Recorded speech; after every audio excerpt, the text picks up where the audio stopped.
ஹாய்ங்க. இன்றைக்கி வந்து கடலைப்பருப்பு போட்டு ஒரு டீ கடை ஸ்டைலில் ஒரு மசால் வடை தான் பார்க்க போகிறோம்.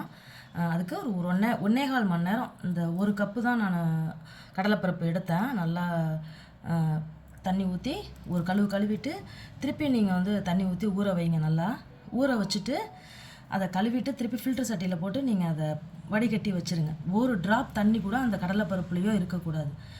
வந்து நல்லா நொரன்னு அரைச்சி எடுத்துக்கணும். அதுக்கு ஒரு ஸ்பூன் சோம்பு, 2 காஞ்ச மிளகா, உப்பு போட்டுக்கிறோம். நொரன்னு அரைச்சி எடுத்துக்கணும். தண்ணி இருந்துச்சுன்னா வடை நல்லா வராதுங்க. சொதன்னு எண்ணெய் இழுத்துக்கும். ஒரு ட்ராப் தண்ணி கூட இருக்கக்கூடாது அதில்.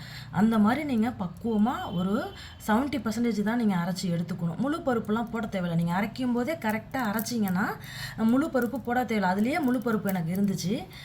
பிடிக்கிறதுக்கு நல்லா வரணும். உதிரியாகவும் இருக்கணும் மாவு. எண்ணெய் இழுக்கக்கூடாது. அதுக்கு இஞ்சி நல்லா ஒரு பீஸ் இடித்து வச்சுக்கிட்டேன். பூண்டு தோலோடு இடித்து வச்சுக்கிட்டேன்.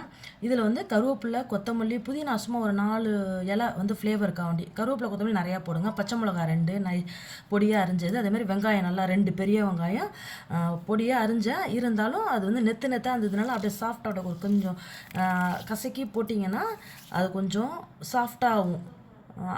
தண்ணியும் வந்து கொஞ்சம் இதாகாமல் நல்லாயிருக்கும். அந்த வடை தட்டுறதுக்கு நல்லாயிருக்கும். சாஃப்டாக நல்லாயிருக்கும்.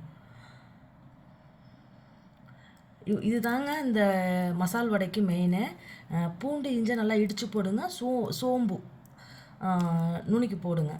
ரொம்ப ஃப்ளேவராக இருக்கும் மசால் வடைக்கு. இதுதான் டீ கடைங்களில் கொடுக்குற மசால் வடை. இதில் என்னன்னா நீங்கள் மாவு அரைக்கிற பக்குவம் தான் முக்கியம். தண்ணி இருக்கக்கூடாது. நாங்களாம் வந்து எங்கள் அம்மா வடை சுடும்போது கையிலேயே குடக்கல்லையே ஆட்டி கொடுப்போம். கிரைண்டர் இருந்துச்சு. இருந்தால் கூட ஹோட்டலுக்கு நாங்கள் வந்து கையிலேயே தான் அரைச்சி கொடுப்போம். ஒரு நாளைக்கு 1 கிலோ 2 கிலோ வரலையும் நாங்கள் கையிலேயே தான் ஹோட்டலுக்கு அரைச்சி கொடுப்போம். எங்கள் அம்மா சூப்பராக வடை போடுவாங்க. வெளியில் அப்படியே மொறுன்னு இருக்கும், உள்ளே சாஃப்டாக இருக்குங்க. அவ்வளோ சூப்பராக வடை போடுவாங்க. நான் அரைச்சி கரெக்டாக அதை வந்து உப்பு போட்டு கலந்து வச்சுக்கிட்டேங்க. ஆயில் மிதமான சூடு தான் இருக்கணும். போட்டோன்னே கருகிடும். அதுமாதிரி பண்ணக்கூடாது. மிதமான சூடு இருக்கும்போது தட்டி போடுங்க. அப்படியே ஒரு உருண்டை பிடிச்சி ஒரு அமுக்கி நடுவில் கனமாக இருக்கணும், சுற்றி சப்பையாக இருக்கணும். அப்போ தான் நல்லாயிருக்கும்.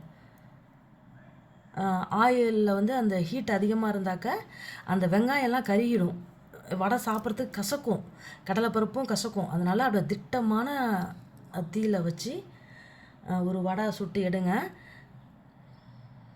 ரொம்ப ஈஸி. ஆனால் நீங்கள் பக்குவமாக செஞ்சீங்கன்னா சூப்பராக இருக்கும் வடை. அந்த வடை தான் ரொம்ப டேஸ்ட்டு கொடுக்கும். மிதமான தீயிலே வச்சு ஒரு 4 வடை ஃபஸ்ட்டு 4-5 வடை போட்டு பார்த்தேன். அதிகமான தீ இருந்தால் கருக ஆரம்பிச்சிடும். திட்டமான இதுலேயே வந்து நீங்கள் சுட்டு எடுங்க.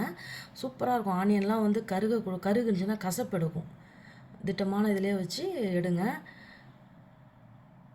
ஸ்லோ குக்கே பண்ணுங்க. இன்னும் அர்ஜென்ட் இல்லை. ஸ்லோவாகவே குக் பண்ணி நம்ம எடுப்போம். அப்படியே கோல்டன் ப்ரௌனாக வந்துச்சு. திருப்பி போடுங்க. மாவு எனக்கு அப்படியே உதிரியாக இருந்துச்சு. ஆனால் எனக்கு வடை உதிரலை பார்த்தீங்களா? ஏன்னா அந்த மாவு அரைச்ச பக்குவம் தாங்க முக்கியம்.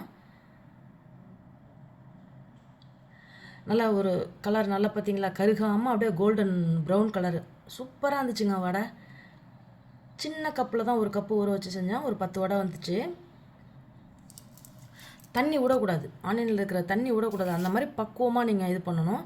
ரொம்ப சதன்னு ஆயிடுச்சு அப்படின்னாக்கா ஒன்றும் கிடையாது. ஒரு ஸ்பூன் வந்து கடலை மாவும் 1 ஸ்பூன் பச்சரிசி மாவும் கலந்து அந்த வடையை சுட்டு பாருங்கள். இன்னும் கிறிஸ்பியாக நல்லாயிருக்கும். தண்ணி ஆயிடுச்சுலாம் இது பண்ணாதீங்க. பக்குவமாக செய்ய முடியலனாக்கா நீங்கள் 1 ஸ்பூன் கடலை மாவு 1 ஸ்பூன் வந்து அரிசி மாவும் சேர்த்து நீங்கள் வடை சுட்டிங்கன்னா சூப்பராக இருக்கும். எனக்கு சூப்பராக வந்துச்சுங்க. வெளியில் மொறுமொறுப்பாகவும் உள்ளே சாஃப்டாகவும் வெங்காயம்லாம் கருகக்கூடாது. அப்போ தான் சூப்பராக இருக்கும். அந்த கருவேப்பிலை, கொத்தமல்லி எல்லாம் அப்படியே மணத்தோடு அவ்வளோ சூப்பராக இருந்துச்சுங்க. கண்டிப்பாக இந்த பக்குவத்தில் ஒரு நாளைக்கு நீங்கள் நல்லா செஞ்சு கொடுங்க. உங்கள் வீட்டில் உள்ளவங்களுக்கு செஞ்சு கொடுங்க.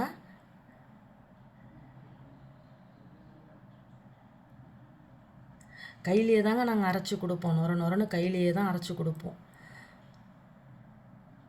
மிக்சிலேயே நம்ம இப்போ வந்து அப்போ கிரைண்டர் இருந்து கூட நாங்கள் வந்து கையில் தான் அரைப்போம். ஒரு 10 வடையும் நான் அப்படியே ஒரே ஒரு கலரே எனக்கு எதுவுமே சேஞ்ச் ஆகலைங்க. அப்படியே ஒரே கலர்லேயே சுட்டு எடுத்தேன் நான். திட்டமான ஒரே தீயிலே வச்சு சுட்டு எடுத்தேன். டீ டீ ஈவினிங்காக ஸ்நாக்ஸுக்கு பிள்ளைங்களுக்கு செஞ்சு கொடுங்க. டீ போட்டு டீயோடு சேர்த்து கொடுங்க. திடீர்னு எங்கள் ஊரில் ஒரு மழை வந்துச்சு, செம்ம மழைங்க. அடி செம்ம மழை, காற்றுடன் கூடிய மழை. நல்லா 1 hour அடித்து ஊற்றுனுச்சு, நல்லா செம்ம மழைங்க. அந்த மழைக்கு டீயும் இதுவும் எதமாக இருந்தது. பாய்ங்க.